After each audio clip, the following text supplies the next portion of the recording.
Hello everyone welcome back to ഫാബീസാർ. അപ്പം നമ്മൾ ഇന്ന് ഉണ്ടാക്കാൻ പോകുന്ന പാനിപ്പൂരിയാണ്. അപ്പോൾ നമുക്ക് നേരെ റെസിപ്പിയിലോട്ട് പോകാം. ഞാൻ ഇതുവരെ എൻ്റെ ജീവിതത്തിൽ പാനിപ്പൂരി കഴിച്ചിട്ടില്ല കേട്ടോ. ഈ അടുത്ത് വണ്ടർലയിൽ പോയപ്പോഴാണ് കഴിച്ചത്.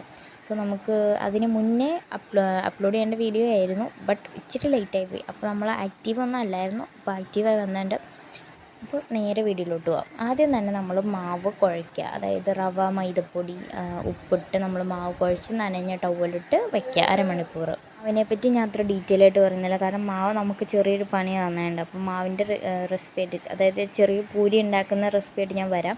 സോ നമുക്ക് മുളക് ചാറൊക്കെ ഉണ്ടാക്കുന്ന റെസിപ്പിയിലോട്ട് വരാം. ആദ്യം തന്നെ പുളി വെള്ളത്തിലിട്ട് വെച്ചതും ആ വെള്ളവും അതുപോലെ തന്നെ മുളക്, പുതിനയില, മല്ലിയില ഒരു പിടി ഇട്ടിട്ട് നമ്മൾ അരച്ചെടുക്കുക. ആ ഒരു ഇതിലോട്ട് ഒരു കപ്പ് വെള്ളം, അതായത് എരിവ് ബാലൻസ് ചെയ്യുന്ന അത്രയും വെള്ളം ഒഴിക്കുക, മിക്സ് ചെയ്ത് മാറ്റി വയ്ക്കുക. നമുക്ക് ആ മിക്സ് ഉണ്ടാക്കിയെടുക്കണം പൊട്ടറ്റോടെ. അതിനായിട്ട് പൊട്ടറ്റോ വേവിച്ചിട്ട് നമ്മൾ എന്ത് ചെയ്യുക, സ്പ്ലാഷ് ചെയ്തെടുക്കുക. അടുത്തത് നമ്മൾ പുളിവെള്ളം ഉണ്ടാക്കാൻ പോവുകയാണ്. ഒരു മസാല കൂട്ടുണ്ട്, അതുണ്ടാക്കാൻ പോവുകയാണ്. അതിനായിട്ട് പുളിവെള്ളം നമ്മൾ നേരത്തെ മറ്റേ മസാല മുളക് ചാറിൽ ഒഴിച്ചില്ലേ, അതിൻ്റെ ബാലൻസ് ഒഴിക്കുക, ഒരു ഇച്ചിരി മതി. പിന്നെ ഈന്തപ്പഴം ഇട്ട് കൊടുക്കാം. അതങ്ങനെ അടന്ന് തിളക്കിയിട്ട് അപ്പോഴത്തേക്ക് നമുക്കിവിടെ പൊട്ടറ്റോ സ്പ്ലാഷ് ചെയ്തതിലായിട്ട് നമ്മൾ ഉള്ളി, മുളക്, ഉപ്പും പൊടി ഇട്ട് കൊടുക്കുക. അതവിടെ മിക്സ് ചെയ്ത് മാറ്റി വയ്ക്കുക. അപ്പോഴത്തേക്ക് ഇത് തിളയ്ക്കണം. അതിലോട്ട് ഉപ്പ്, മുളക് പൊടി ഇട്ട് നന്നായിട്ട് മിക്സ് ചെയ്ത് നല്ലോണം തിളപ്പിച്ച് വറ്റിക്കുക. എന്നിട്ട് ഇത് മിക്സിയുടെ ജാറിൽ അടിച്ച് മാറ്റി വയ്ക്കാം.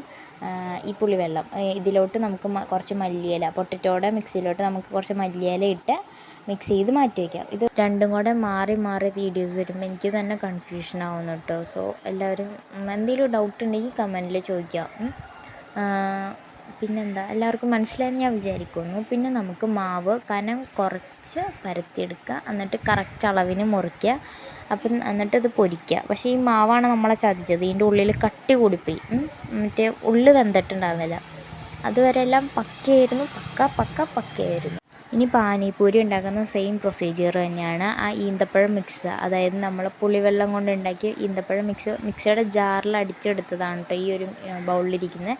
അത് നമ്മളൊരു പാനിപ്പൂരി എടുത്തിട്ട് പൊട്ടിച്ചിട്ട് അതിൻ്റെ ഉള്ളിലോട്ടാക്കുക. അതുപോലെ തന്നെ പൊട്ടറ്റോയുടെ മിക്സും അതിൻ്റെ ഉള്ളിലോട്ടാക്കുക. അതിനുശേഷം നമ്മുടെ ഒരു മസാലവെള്ളം അല്ല, മുളക് ചാറ് ഒഴിക്കുക, ദെൻ കഴിക്കുക. പക്ഷെ നമ്മൾക്ക് പണി കിട്ടിയത് ആ പൂരിയിലാണ്. അപ്പോൾ ആ പൂരി നമ്മളെ ചതിച്ചു.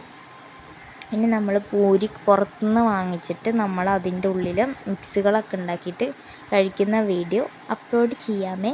അപ്പോൾ ഇതുവരെ നടന്നിട്ടില്ല. ഈ വീഡിയോ സെപ്റ്റംബറിലോ ഒക്ടോബറിലോ കണ്ടെടുത്തതാണ്. അത് ഇപ്പോൾ നവംബർ ആയപ്പോഴാണ് ഞാൻ അപ്ലോഡ് ചെയ്യുന്നത്. അപ്പോൾ നമുക്ക് ഇനിയിപ്പോൾ ഡിസംബറിൽ പോയിട്ട് നമുക്ക് പൂരി വാങ്ങിക്കണം. പൂരി വാങ്ങിച്ചിട്ട് നമ്മൾ ജാനുവരിയിൽ മിക്സ് ഉണ്ടാക്കിയിട്ട് നമ്മൾ ഫെബ്രുവരിയിൽ അപ്ലോഡ് ചെയ്യുന്നതായിരിക്കും. അതാണ് ഈ യൂട്യൂബ് ചാനലിൻ്റെ പ്രത്യേകത. അപ്പോൾ കാണുന്നവർ സബ്സ്ക്രൈബ് ചെയ്യുക, ലൈക്ക് ചെയ്യുക, ഷെയർ ചെയ്യുക, കമൻറ്റ് ചെയ്യുക. അപ്പോൾ വെയിറ്റ് ട്യൂൺ, നെക്സ്റ്റ് വീഡിയോ ഇട്ടുന്നേക്കും. ബൈ. ദെൻ നമ്മൾ മാക്സിമം സപ്പോർട്ട് ചെയ്യുക. നമുക്കൊരു 50K എങ്കിലും എത്രയും പെട്ടെന്ന് അടിക്കണം ഇൻഷാ അല്ലാഹ്. മിക്കവാറും അടിക്കുമായിരിക്കും അല്ലേ. നമ്മൾ കുറച്ച് ആക്റ്റീവായിട്ട് നമ്മൾ വരുന്നതായിരിക്കും. ടാറ്റാ.